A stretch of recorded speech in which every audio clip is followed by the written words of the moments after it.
Hi, welcome to episode 11 of Let's Dig In with Maddie and Bri. I'm Bri and this is Maddie. We are both nutrition and hormone specific coaches at CrossFit Glen Burnie. Hormone health is such a buzzword right now. I'm sure you keep seeing things pop up on social media around this. Yes, and today we are going to be discussing what happens to our bodies in each phase of our cycle as women and lay out foods that can help create balance and consistency in your own hormone health. Whether you just started getting your cycle or in post-menopause, we have info to share with you. So we have partnered with Healthy Steps Nutrition to support our clients using the framework that's guided, tested, and proven. We believe in something as fundamental as nutrition should not be complicated, which is why we focus on a simple, habit-based approach. Now, let's dive into today's topic. Yeah, I want to introduce the 4 fundamental factors that influence our hormones. To remember this, you can remember the term GLIB. Number 1 is gut health. So your gut can affect estrogen levels. To support gut health and reduce inflammation, we want to increase fiber, omega-3s, prebiotics, and fermented foods. Even 1 tablespoon a day of those fermented foods taken consistently can show improvement there. Also, Yeah. parasympathetic activities like breath work and yoga can assist in improving our gut health too. Yeah, gut is directly related to our overall health. So I love that we're talking about it today. Number 2 is liver health, liver and detoxification. The liver metabolizes estrogen. We can detoxify our liver by reducing exposures to absorbing plastics, pesticides, pollution. Even our personal care products can influence our liver health, as well, of course, as alcohol. So to support our liver, we need cruciferous vegetables and protein to boost our antioxidants naturally. Exactly. And number 3, we have inflammation, another buzzword, right? Stress, lack of sleep, and the standard American diet can all lead to inflammation in our body. And we want to reduce inflammation. And we can do that by consuming whole foods first, limiting those ultra processed foods, and staying hydrated. Okay, so number 4 is blood sugar balance. Inconsistent eating patterns, lack of fiber and protein, as well as highly processed foods can lead to poor blood sugar balance. Pairing complex carbs with protein is a great place to start when balancing your blood sugar. Okay, so we have some interesting diagrams here on this slide, and both men and women have daily circadian cycles, but only women have infradian cycles. This example shows an optimal 28-day cycle. If you experience irregular periods, heavy flows, or skipped periods, the goal is to track your cycle so that you can eat for balanced hormone levels. That's right. We will be walking through details of the infradian cycle today. If we look at the chart on the right, the hormones we're looking at here are LH, which is the luteinizing hormone, FSH, which is the follicle stimulating hormone, estrogen, and progesterone. So you can see the massive fluctuation here in that cycle. So keep this in mind as we're walking through today's talk. Love it. So I also just want to touch on that we are not registered dietitians, but we are able to refer clients to our RDs that work directly with HSN should medical nutrition therapy be needed or be discussed. Absolutely. And we do have a really cool resource that has all of this laid out. So feel free to send us a message and we can get that resource to you. But we're about to go through what each of these phases look like. Yes. So, starting with the follicular phase, let's take a look here. This is phase one, and this phase lasts 7 to 10 days, and it mimics the season of spring. More on that in just a minute. This is the first day without bleeding, so it's fairly easy to track when this phase begins. So, what's happening with your hormones in this phase? Progesterone is still quite low, but estrogen begins to slowly rise. Energy levels will also increase from the menstrual phase, and about 15 to 20 eggs start to mature at this time. Yeah, and strengths of this phase are your creativity. So, planning and brainstorming come most naturally. So, you can plan adventures with your friends or family during this time. And thinking about exercise. So, exercises to consider since energy is on the rise. You can enjoy more cardio focused workouts, or even trying a new type of exercise that you haven't done before would be a good idea in this phase. Yeah. So remember, this phase mimics spring. The foods that can best support your hormones during this phase are actually spring season foods like leaner proteins, chicken, fish, and beans, and lighter lettuces, zucchini, carrots, just to name a few. We have a great handbook for hormone health clients about eating around your cycle to feel your best in each of these phases. Right on. Let's move on to phase number two. Mm-hmm.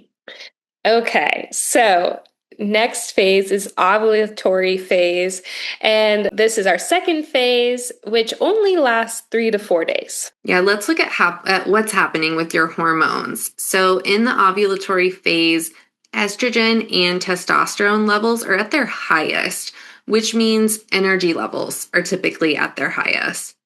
The spike in estrogen previously triggers a surge of that luteinizing hormone, which causes one egg to pass through the ovarian wall and through fallopian tubes, ending up in the uterus if not fertilized by sperm. That's your ovulation. So, after estrogen decreases, this can change how we approach nutrition and fitness in this phase. Yes. So, exercise to include in these days are more intense workouts or group workouts. So, thinking CrossFit for sure. Strengths in this phase center around communication, focus on networking, having key conversations, and enjoying a more social event, as they tend to take less energy in this phase. And according to Chinese medicine, this is called the hot phase. That's where the basal temp is rising. And this phase mimics, you guessed it, summer. And summer type carbs that are also anti inflammatory might feel better and help with metabolism since estrogen is decreased at this time.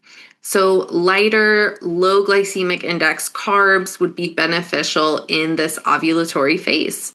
And phase number three is the luteal phase, which lasts 10 to 14 days. So, to break down what's happening during this phase, progesterone levels rise, increasing metabolism and building up your uterine lining. Energy may start to decrease throughout this phase. The goal is to support our bodies to have adequate progesterone levels. Exactly. So progesterone and stress have an inverse relationship because cortisol, our stress hormone, and progesterone share the same pathway. Low progesterone and high stress can lead to PMS symptoms. We're going to circle back to those PMS symptoms here shortly, but let me touch on strengths of this phase. So, strengths are completing tasks. You might find more organizational tasks can come more easily during this phase. And looking at exercises, things like strength training and flexibility can be key in this phase. So, think less reps, but maybe heavier lifts. Yeah, exactly. Yeah, and in the luteal phase, progesterone increases our metabolism. So we do want to increase our protein and fat and complex carbs. That's going to help reduce sugar cravings in this phase. I love it. Love it. So, richer protein sources and sulfur-rich vegetables can help support estrogen metabolism and help avoid estrogen dominance, another factor in PMS symptoms. So, a bonus tip is to reduce water retention. Try including spices like ginger, garlic, peppermint, mint, and overall stay as hydrated as possible. We want to continue flushing out that system. Yes. So, we're entering winter. So, this is our phase 4. It's our menstrual phase, and it typically lasts 3 to 7 days. However, just as a reminder, these are averages and each person can be different. Yeah, and your hormones during this menstrual phase are at their lowest. So your energy may be lower. And we need to listen to our bodies. You know, when you go to the gym, when you're on your cycle, that you're just maybe not feeling like you can lift so heavy or feel your best. This is why. Listen to your body. This phase of strength is intuition. So exercises like yoga or mat Pilates, walking, even naps when needed are great to add in during this phase. And while we may turn the intensity down here, this is not the time to call it quits with your workout and, keep up with the movement. So walking is great exercise during this time. Walking can even reduce menstrual cramps. So rest when needed, but keep some kind of movement. And that's actually going to help with your overall energy levels, your goals, and your mindset. Yeah. Speaking of mindset, Bri, we also want to prioritize self-care more than ever in this phase. This is a great time to evaluate your goals and listen to your gut instincts. Mimicking winter in this phase, we want to increase protein and healthy fats to support mood and energy levels. So, less starchy carbs may be needed because of our metabolism decreasing in this phase. Foods to consider are bright, colorful foods that are rich in polyphenols and foods that are high in antioxidants. And higher salt foods to replenish those electrolytes lost in this phase. Right on. Okay, let's shift gears and chat about those heavy periods and those pesky PMS symptoms. It's important to know the average age of period onset is 13, but anywhere between 10 and 16 years old is normal. Now, when the cycle first begins, the body is sensitive to the new set of hormones it's experiencing. So, irregular and heavy periods are actually expected for the first 5 to 10 years. It's your body finding its way. So, think about that for a second, though. 5 to 10 years, that's a long time.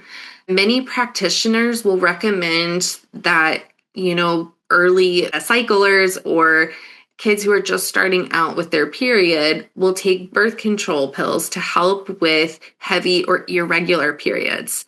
However, this isn't allowing your body to naturally learn to create and tolerate hormones on its own. Yeah, exactly. So when taking birth control, we often see an increased risk of nutrient deficiencies, gastrointestinal issues, maybe depression, weight gain, breast cancer, blood clots, and even yeast infections. This is important information to consider as you take the best steps for your health decisions. Heavy periods are defined as lasting longer than 7 days. If your teenager is experiencing heavy periods, they are likely temporary. We'd love to chat with you about recommendations to ease into more manageable periods as your estrogen receptors adjust to your body's new estrogen levels. And for adults, heavy bleeding is commonly a result of too much estrogen in relation to progesterone. Coagulation disorders, hypothyroidism, uterine fibroids, copper IUDs, and endometriosis can also be underlying causes of those heavy periods. Right. And then let's shift into those PMS symptoms. So, thankfully, even though PMS may be common in our society, we don't have to accept this as normal throughout those reproductive years. And we have some tips to share with you to ease your PMS symptoms. Number one, reduce inflammatory foods, especially those with added sugar. How many times when you're on your period are you like, I just need some chocolate or a sweet treat? But studies Yes. show that less inflammation can lead to better ovulation and more progesterone production when needed. Agreed. Easier said than right. Yeah. The other one I wanted to touch on, and it may be unpopular opinion as well, but it is super important. Lower your alcohol intake to less than 4 drinks a week. Alcohol interferes with progesterone calming effects and disrupts sleep. This one is huge and highly underrated, but it is so impactful to our bodies. Yeah, and moving in with, disrupting sleep, we also want to look at stress. So zero in on stress management. High physical or even mental stress can impair ovulation and deplete progesterone. Also, exercise regularly. No surprise that I'm going to be a promoter for that. Sweating helps the body eliminate excess estrogen from the body. So it's amazing on a number of accounts. You're never going to regret that workout when it's done, right? Agreed. Agreed. We also want to maintain a diverse and healthy population of gut bacteria. So, back to talking about the gut, but healthy bacteria can help your body eliminate excess estrogen, whereas unhealthy bacteria can cause estrogen to stay circulating. So, prioritize fiber rich and fermented foods daily and follow up any course of antibiotics that you take with an Yes. effective probiotic supplement. So, Maddie and I can definitely guide you to the right probiotics for you and give you recommendations there if you are coming off of antibiotics. Yeah, definitely. Next is work towards a healthy body composition. So, excess body fat makes a riskier type of estrogen called estrone. Is that correct, Bri? Okay. Too little body fat, and also too little body fat can decrease estrogen too much and disrupt ovulation. And these lead to PMS because of the lack of progesterone produced. So, too much or too less. Either way is going to influence our bodies negatively. So we're looking for that balanced, healthy body composition. And we can use our in-body screening to see if you are in that healthy range. You just have to set up a quick appointment with us. Yeah, and we also want to eat phytoestrogens regularly. So these help block estrogen receptors and promote healthy estrogen metabolism. Examples of these can include ground flaxseed, lentils, dried beans, peas, and also things like berries, peaches, broccoli, and cauliflower. You can also consider supplementing with a high quality form of magnesium glycinate. So magnesium helps make progesterone and also reduces inflammation. It regulates the stress response, and in turn it's going to lead to better night's sleep too. All right. That was Love a lot of good tips. Yeah, that. easy said than done for those, but that's why we're here to support you, right? Yeah. Okay. So I find this slide incredibly interesting. A question that we get a lot and see a lot is, am I in perimenopause? What is perimenopause? Am I even in the age range for that? These are questions, like I said, we hear floating around regularly. And perimenopause can, you know what? It can be tricky to define.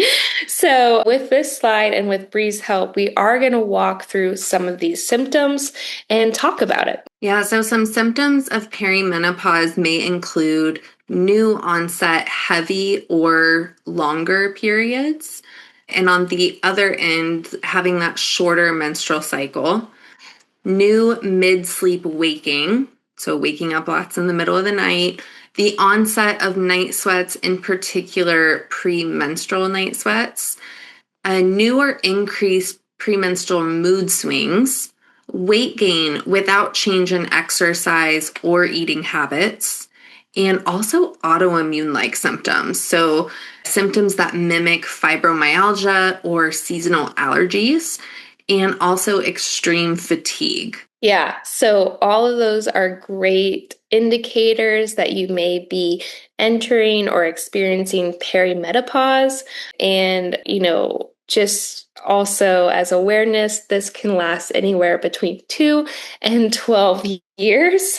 So that's pretty incredible and something I didn't know until getting certified in hormone health. So I think that's pretty interesting. And so now we want to drop in some tips for symptom reduction, right? So, we're going to see kind of some repeats, but at the same time, it's just as important. Number one being reduce stress by catching some Z's.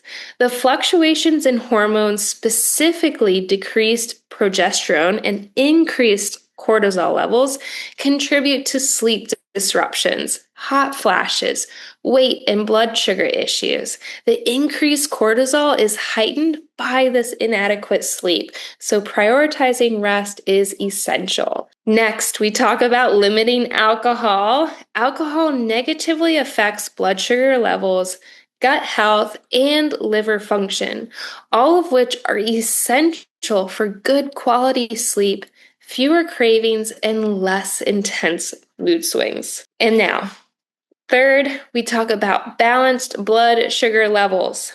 Protein and fiber help our blood sugar levels stay more stable, helping us feel full, satisfied, and less fatigued throughout the day. Yeah, and on that, we want to start the day off right to create that positive domino effect. So we do recommend starting the day with a high protein breakfast. So more protein than carbohydrates at breakfast. For lunch, looking at something like the plate method. And a plate method dinner can provide a balanced, simple option. And also, studies show that specifically around dinner in those in perimenopause, 1 cup of complex carbohydrates with dinner can help support lowered cortisol levels and promote a restful night's sleep. So this could be, having quinoa or brown rice, lentils, or beans. These are those complex carbs that are going to support you there. And let's see, also going into ways to start the day, taking a morning walk. So this morning habit sets the circadian rhythm up for success and helps a regular energy pattern. It's also going to improve your mood throughout the day and prepares the body for better sleep at night. Okay, CrossFit coach here. The last tip, number 6, incorporate strength training. Boosting muscle mass during perimenopause is one of the best things that you can do for your bones, metabolism, insulin sensitivity, and body compositions. Clients should aim to lift heavy weights safely and under expert supervision. Yes, go see Coach Maddie. All right, so shifting into menopause. Menopause is actually diagnosed. It can be diagnosed by your doctor, but when a person has not had a period for 12 consecutive months, then they are in menopause. So with menopause, there is a significant drop in estrogen. Estrogen shifts from ovaries to peripheral tissues, mainly those fatty tissues. And this happens through the process called aromatization. So the enzyme aromatase converts androgens like testosterone into estrogen. So a lot is going on in our body during this time. Yeah. So, no surprise, this can lead to possible hormonal imbalance. Even though estrogen levels are generally low, estrogen dominance can still occur if progesterone drops more than estrogen. So again, these symptoms to look out for would be hot flashes, mood swings, and insomnia. Yeah, and I know that can be confusing too with looking at, where are my estrogen levels, my progesterone levels. So getting your lab work done can be super helpful here too. And also thinking about, we learned this in our hormone course, but there is a Japanese word, I'm probably going to say it wrong, kanoki, and it means a season of renewal. So I love this view and the posture that it presents. With menopause, we see that mood stability often improves and opens new doors for new opportunities. So instead of thinking of this as a negative thing, which I feel like sometimes it can get that negative connotation, of thinking of it as a season of renewal. And that holistic approach is valuable in navigating both perimenopause and postmenopause. We know that the whole person needs to be considered beyond what is covered in that 20-minute doctor annual checkup Oh every my gosh, preach. Okay. So, looking at this next slide, remember to start with the basics, right? Regulating hormones can feel like climbing Mount Everest when you were only prepared for a stroll around the block. Start by carving out time for intentional stress management and quality sleep. Two, key players in supporting healthy cortisol levels. Remember, consistency is everything when it comes to creating lasting change. Yeah, and if you're ready for support, whether it is through one-on-one nutrition or hormone health coaching, or joining a motivating group challenge, we are here to support you in every step of the way. I know time and time again, we hear around the stress management of clients who have this high stress, high cortisol, and they're like, I don't have time for stress management. And, I urge you to think about, you don't have time to consider stress management. So making yourself a priority can be key in any walk of life, but especially when we're talking about that hormone health. Okay, so we also wanted to take some time before we finish up with a few frequently asked questions or statements. So, one is, I feel stressed all the time. So, just like what Bri was touching on, those with raised cortisol or experience high stress, monitor your exercise patterns, sleep habits, and stress management techniques. It's important to set boundaries around your time, despite what society is telling us. We don't have to do all the things. Yeah, a couple others are my cycle is irregular. Now what? Or I'm in perimenopause. So now what? Mhm. Irregular cycles can happen at any age due to stress, thyroid issues, PCOS, excessive exercise, weight changes, you name it. It can, a lot of factors there. The menstrual cycle length and flow can vary from person to person. So it's not always related to just the reproductive aging.